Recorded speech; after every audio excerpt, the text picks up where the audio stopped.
mais da história de Silvana Pilipenko, a paraibana que estava lá na Ucrânia quando a guerra da Rússia estourou e ela conseguiu, graças a Deus, voltar aqui para Paraíba. Vamos mergulhar nessa história que de verdade está no ar.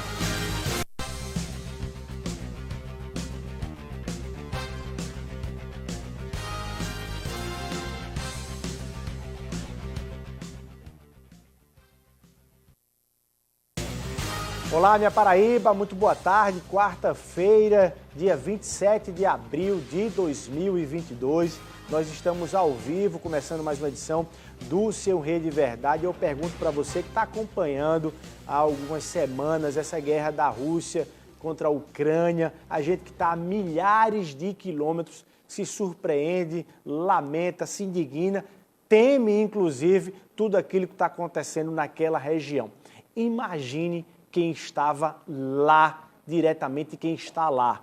É o caso da paraibana Silvana Pilipenko, que eu tenho a alegria de ter aqui conosco para a gente conversar, artesã paraibana Silvana Pilipenko, que morava lá na Ucrânia quando a guerra estourou e teve que, junto com seu esposo e sua sogra, deixar lá numa aventura cinematográfica para poder voltar aqui para o Brasil. E ela, graças a Deus, feliz, como o Samuca disse, sorridente, contar essa história aqui pra gente. Silvana, muito boa tarde, seja muito bem-vinda aqui no Rede Verdade.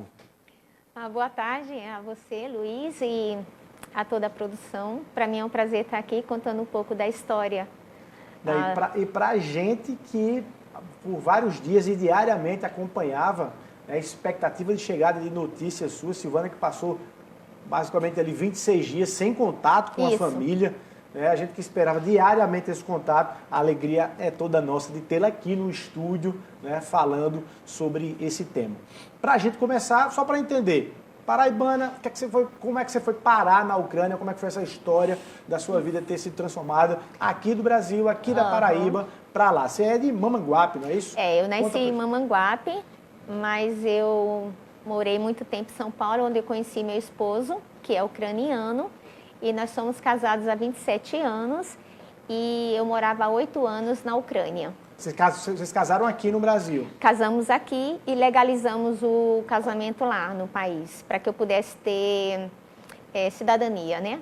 Tá, e aí, bem, com todos os sonhos, a partir de um novo país, casada, de uma nova vida. E aí, esses anos na Ucrânia foram anos de paz? Sim, foram anos de paz. Nós moramos aqui durante um bom tempo, mas à medida que nosso filho foi crescendo, precisou fazer universidade, que ele fez engenharia naval e aqui em João Pessoa não tinha. Então nós decidimos morar lá, para ficar próximo da família, para que ele fizesse a universidade e meu esposo também trabalhasse. Então, assim, durante esses últimos 8 anos, a cidade, tanto Mariúpol, que era a cidade que eu morava, como Odessa, que é a cidade que meu filho fez a universidade, caminhava de forma tranquila. Só havia um conflito que começou há 8 anos atrás, em 2014, na área de Donbass, ou Donetsk, que é como algumas pessoas conhecem.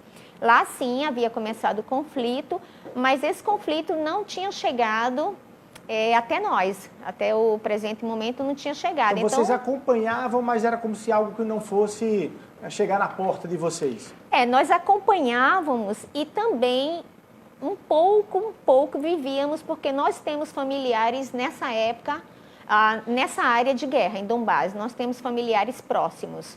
Então, a gente acompanhava por causa dos familiares, como é que sempre estava a situação lá.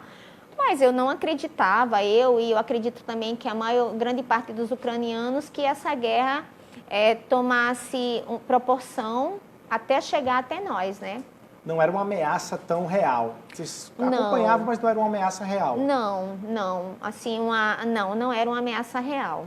E aí, Silvana, só para a gente entender, que eu queria ouvir de você que vivia lá e há tanto tempo, qual foi o sentimento que vocês começaram... Quando foi que vocês começaram a perceber que as coisas estavam esquentando e saindo do controle, para além das notícias que vocês já acompanhavam? E aí eu até lhe pergunto mais profundamente, o atual presidente ucraniano tem parte nisso como provocação ou como resistência? Ou o Putin de fato é aí o grande responsável por todo esse processo? Veja bem, até o dia, né, em que começou realmente a guerra lá, que chegou, eu moro em Mariupol, tá? É a cidade de leste da Ucrânia. Não, a cidade fica vizinha à área de Donbás. Seria, no caso, a cidade seguinte à área de Donbás, né? De onde já havia os conflitos. Então, assim, eu ouvia muitas informações daqui do Brasil em relação a essa guerra, porque aqui comentava-se muito mais do que lá, do que a programação lá. É surpreendente. Aqui comentava-se muito mais. Então, muitas informações que eu tinha era daqui do Brasil. Tá, mas surpreendente que eu digo do ponto de vista, porque na verdade lá havia um controle. Ou não? Exato, porque assim, como nós moramos na Ucrânia, muitos canais russos são bloqueados, né? E então, assim, a gente ouvia falar, mas Putin havia dado umas 2 entrevistas onde ele dizia que não tinha intenção de atacar a Ucrânia. Ele declarou mais de uma vez isso. E vocês consumiram essa informação oficial? Então a gente pensou, não é possível que ele venha invadir a Ucrânia, entendeu? Porque, de fato, é uma guerra injusta, né? Por quê? É injusta para mim, por quê? Porque extensão territorial, a Rússia é o maior país em extensão territorial e em segundo é a Ucrânia, né? Na Europa. E também porque armamentos, o poder militar da Rússia, entendeu? É muito superior ao da Ucrânia, né? Muito superior. População, os soldados. Então, não é uma guerra justa. Para mim, né? Entendi. Não é uma guerra justa um país com tanto poder invadir um outro, né? E é tanto que o que acontece.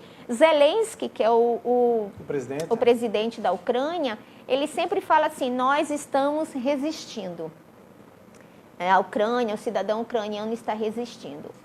Mas, na verdade, quem está resistindo é o civil, entendeu? Somos nós. A verdade, assim, embora muitas pessoas até pensem, não, a Ucrânia vai conseguir ganhar essa guerra como? Ela não tem força para isso, entendeu? Por mais que o cidadão ucraniano, principalmente os nacionalistas, eles desejem, né, impedir que Putin com os soldados avancem, né? Isso é muito difícil de acontecer, porque eu moro numa área onde a guerra começou em um determinado ponto, né, que foi onde tem as fábricas metalúrgicas, e à medida que os dias iam passando, eu estava 31 dias, nós passamos lá, os soldados iam avançando passo a passo e ganhando território. E os ucranianos recuando. E, Silvane, quando foi que você... Aí eu queria do seu sentimento, no primeiro dia que você acordou e disse assim, olha, isso vai chegar aqui, na minha casa. Então, assim, até o dia anterior à guerra, dia 23, tudo estava normal na cidade. Tá. Supermercados, farmácias, médicos, tudo normal. Uma vida normal, ninguém esperava.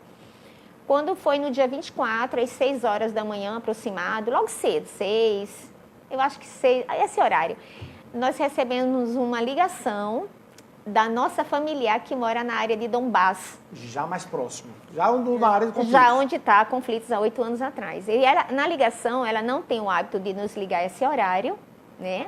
Era uma coisa atípica. E ela perguntou assim, meu esposo atendeu o telefone, eu fui para o banheiro e ela perguntou, vocês estão bem? E meu esposo, estamos bem, estávamos dormindo. Daí ela falou assim, olha, a guerra chegou aí. A guerra chegou até onde vocês estão. Eu estava no banheiro, nesse momento, assim, que ele estava falando com meu esposo, eu escutei os estrondos, foram os primeiros sons da guerra. Você ouviu? Ouvi. Eu ouvi os estrondos, eu estava no banheiro, o prédio tremeu, eu saí do banheiro já, assim, tipo, o que é que está acontecendo, né? Na hora eu nem pensei assim... É possível descrever essa sensação? É uma sensação de surpresa, assim, você nem consegue, na hora eu nem pensei assim, é a guerra, ou eu pensei, o que é que está acontecendo, né? Eu não associei as coisas, eu não associei que aquele barulho era a guerra, né? Tinha chegado, porque eu não estava ouvindo a ligação. Então, quando eu saí, que perguntei para o meu esposo, ele disse, Vika acabou de ligar e é a guerra. Eu corri para a janela da varanda, nosso quarto tem uma varanda, eu corri para a varanda, tinha algumas pessoas na rua, mesmo cedo eu vi que as pessoas entravam dentro dos prédios, os pássaros começaram a voar em bandos e eu disse, não, realmente está acontecendo alguma coisa. E os estrondos não paravam, né? Eles Era um continuaram. ataque aéreo, depois vocês... Não. Primeiro foram canhões, né? Balas de canhões. A gente escutava direto, assim, a gente conseguia distinguir. Meu esposo, ele sabe mais ou menos a diferença. Então, eram, primeiro, balas de canhões, né? Depois, com o passar do tempo, metralhadoras. A gente escutava. Metralhadores significava que eles estavam por perto. Entendeu? Eles estavam atirando porque a gente escutava os sons da metralhadora. Então, eles estavam por perto do prédio. A gente escutava. Também tinha minas. Nós fomos atingidos por uma mina com poucos dias Isso depois. na sequência dos dias. Mas eu ia perguntar, como é que vocês dormem assim? Como é que fica dentro de um apartamento? Como é que consegue viver numa sensação como essa? Quais eram os pensamentos que passavam na cabeça de vocês? Já era de fugir naquele momento? Já era de, enfim, de quê? Então, os primeiros dias, nós acreditávamos que essa guerra não iria durar. Não iria passar de uma semana, porque era impossível continuar algo ali surreal, onde prédios estavam sendo destruídos, pessoas estavam morrendo, né? Então, eu dizia, não, eles vão entrar em algum acordo político, os dois presidentes vão fazer alguma coisa.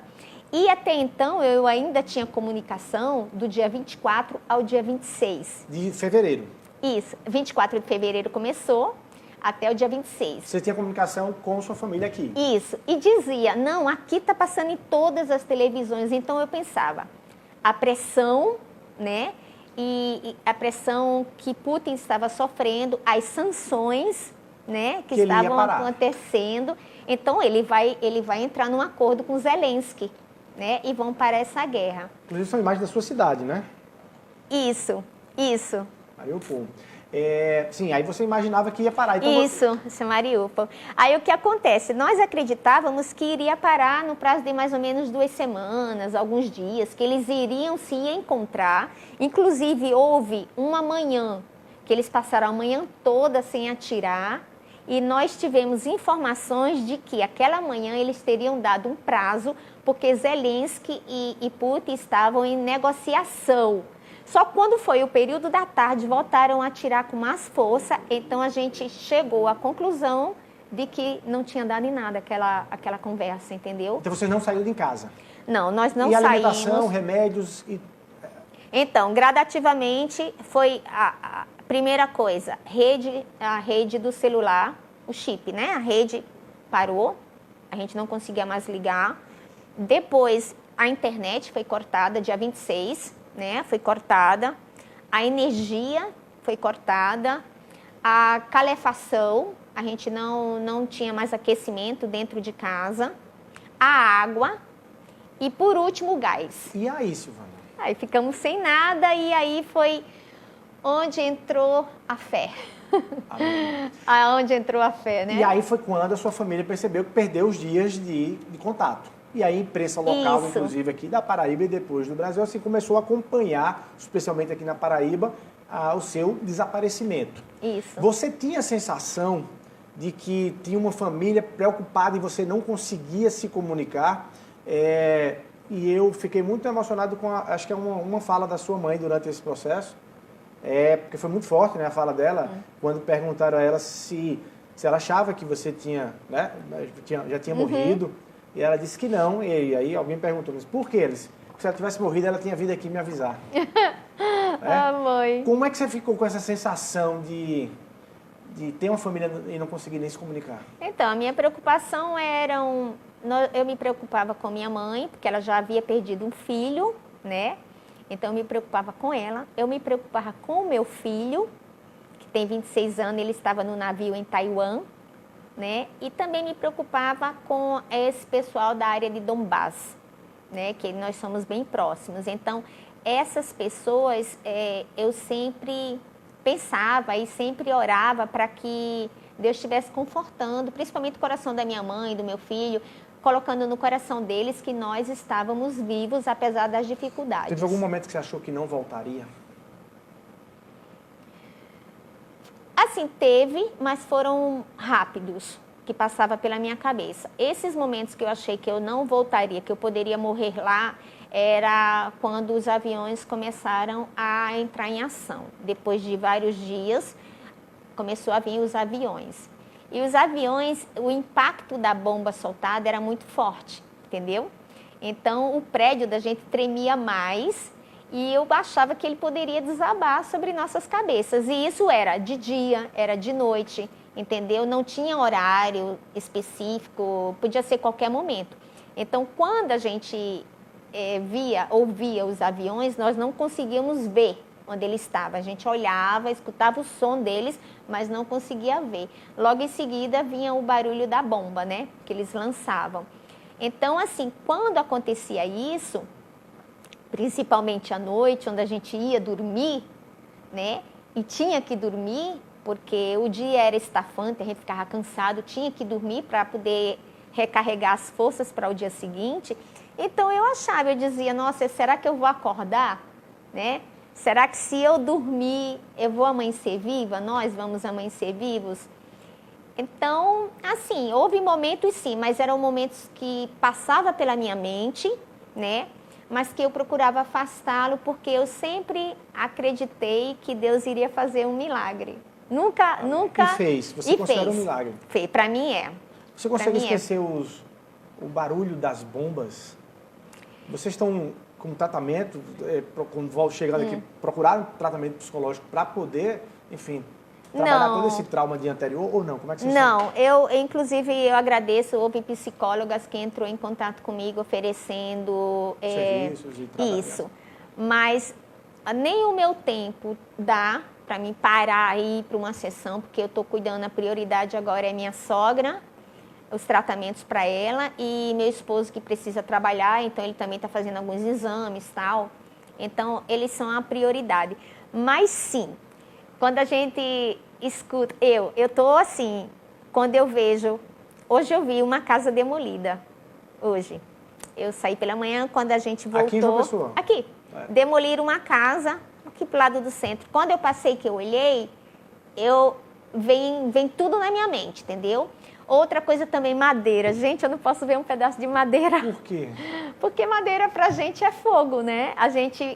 Eu catava muito madeira. Eu de tarde, eu dizia assim pro meu esposo, ó, vamos sair hoje só para achar madeira. Madeira seca. Para acender e aquecer? Não, para fazer o fogo, para fazer comida do lado de fora.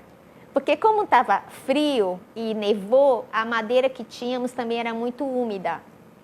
E as madeiras que tinha em casa, como prateleiras de guarda-roupa, cabos de vassoura, eu já tinha tocado fogo, né? Eu digo, o que é que eu vou queimar agora? Né? Até porta apareceu, teve gente que trouxe até porta. Então, quando eu vejo, assim, um pedaço de madeira na rua, aí eu falo para o meu esposo, olha, essa madeira daria um fogo muito bom.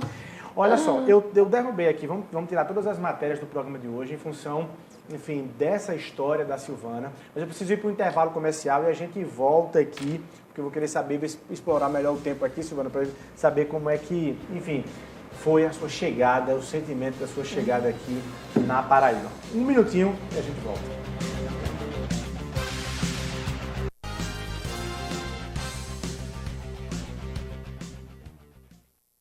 Quer seu jardim